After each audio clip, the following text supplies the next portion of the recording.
Ces deux molécules, on sait qu'elles ciblent la voie A et la voie B. Ça, on l'a identifié. Quand on traite nos modèles cellulaires en culture au labo, on tue vraiment nos cellules cancéreuses en utilisant ces deux molécules. Je m'appelle Erika Cossé, je suis chercheur CNRS au Centre de recherche en cancérologie de Lyon et je suis arrivée au centre en 2021. Au laboratoire, on s'intéresse particulièrement au métabolisme des glioblastomes, donc des tumeurs malheureusement qui apparaissent dans le cerveau et qui évoluent dans le cerveau. Ces tumeurs-là, elles sont très hétérogènes. Alors ça veut dire quoi hétérogène? Ça veut dire qu'entre les patients, elles sont complètement différentes, donc on n'a pas les mêmes cellules et pas les mêmes signatures génétiques moléculaires à l'intérieur de ces cellules. Et dans le patient, c'est aussi très hétérogène parce qu'il n'y a pas une cellule qui se ressemble. Donc cette hétérogénéité qui est à différents niveaux, malheureusement pour nous, complexifie la chose parce qu'une molécule chimiothérapeutique peut par exemple inhiber ou bloquer ou tuer une cellule tumorale et n'aura sur sa copine juste à côté aucun effet. Et donc du coup, nous on essaye de comprendre ce qu'elles mangent exactement ces cellules, comment elles fonctionnent, avec quoi elles ont besoin de fonctionner. Donc les cellules cérébrales en général, c'est beaucoup le glucose, donc du sucre. Donc elles vont absorber du sucre et ce sucre, elles vont faire en sorte de l'utiliser pour leur métabolisme général, mais surtout pour proliférer. On sait aujourd'hui par exemple qu'elles ont la capacité d'aller manger des choses différentes en fonction du stress dans lequel elles sont. C'est quoi un stress? Pour une cellule cancéreuse, un stress c'est la radiothérapie. Par exemple, la radiothérapie, c'est une agression, c'est un vrai stress pour elle. Donc elle doit se défendre. C'est la chimiothérapie. La chimiothérapie, c'est un stress. Mais quand une tumeur pousse, elle va générer d'autres types de stress qui sont, par exemple, quand on a beaucoup de personnes qui poussent en même temps, elles ont toutes besoin de sucre, il n'y aura pas assez de sucre pour tout le monde. Et donc, on a pu observer avec nos travaux que certaines de ces cellules vont rester dépendantes, on va dire, du sucre pour pousser, mais d'autres vont être capables en fait d'aller dans un autre type de métabolisme et par exemple, elles vont absorber des lipides ou générer des lipides. Donc elles vont avoir besoin de gras. Et d'autres, ça va être complètement autre chose, comme par exemple de la glutamine, enfin des acides aminés, ça va être autre chose qu'elles vont être capables d'absorber pour justement continuer à proliférer. Parce que son but, malheureusement, c'est de continuer à se multiplier et à envahir le cerveau sain. Et nous, ce qu'on essaie de faire, c'est déjà d'identifier ces voies, parce qu'on ne les connaissait pas forcément avant, et de deux, de les bloquer. Donc de dire, quand le patient reçoit la radiochimiothérapie, à ce stade-là, en fait, la tumeur a cette image-là. On va dire, on l'a caractérisée au niveau moléculaire et métabolique, elle est comme ça. Et en fait, quand on applique le stress, maintenant, elle est comme ça. Et donc maintenant, comme ça, on sait qu'elle est résistante à la radio et la chimio. Donc qu'est-ce qu'on pourrait rajouter en combinaison qui fait qu'on la rend sensible de nouveau à peu importe le traitement? Donc c'est ce qu'on fait.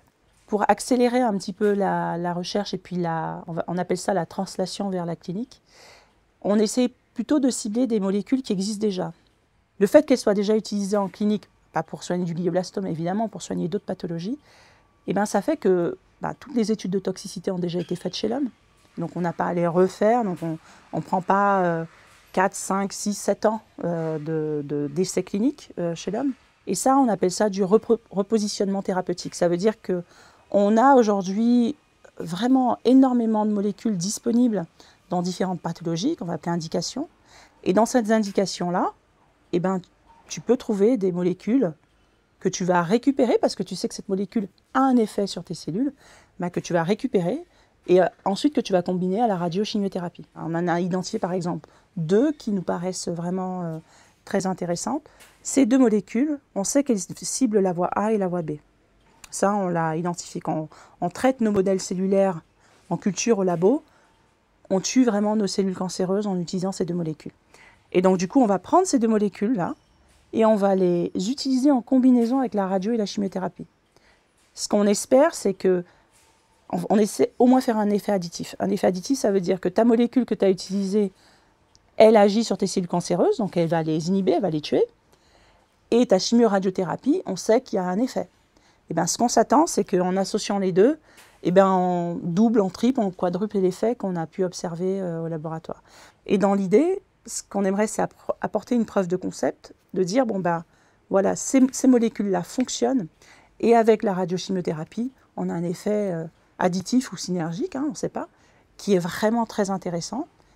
Et donc l'étape d'après, c'est forcément d'aller en préclinique, faire cette démonstration-là dans un organisme, et ensuite espérer aller en essai clinique chez l'homme. Pour moi, les associations de patients à plein de niveaux différents sont critiques en fait dans l'activité de la recherche. Pour moi, c'est vraiment un cercle vertueux en fait. C'est grâce aux patients, on a nos échantillons. Grâce aux patients, on peut démarrer aussi. Et des fois, même quand tu as démarré ton activité, tu as un petit sujet. Je pense qu'il y a une piste vraiment qu'il faut exploiter. Mais personne ne te finance parce qu'il n'y a pas encore assez de data et pas encore assez de choses vraiment consolidées.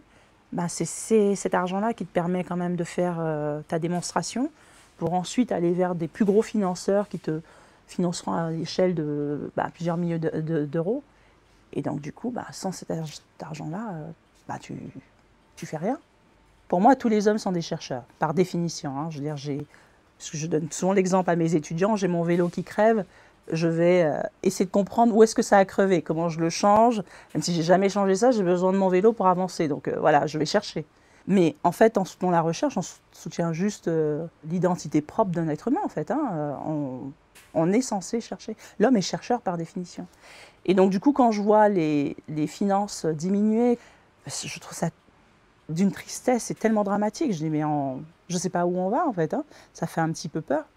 Après, j'espère qu'il ne nous faudra pas un autre Covid pour dire, ah si, finalement, la recherche, on en a besoin pour trouver des trucs, pour soigner. Mais mon message pour l'avenir, c'est continuer à chercher et à soutenir la recherche. Pour moi, c'est d'une évidence, pas parce que je suis chercheur, mais parce que c'est ce qu'il faut faire, quoi.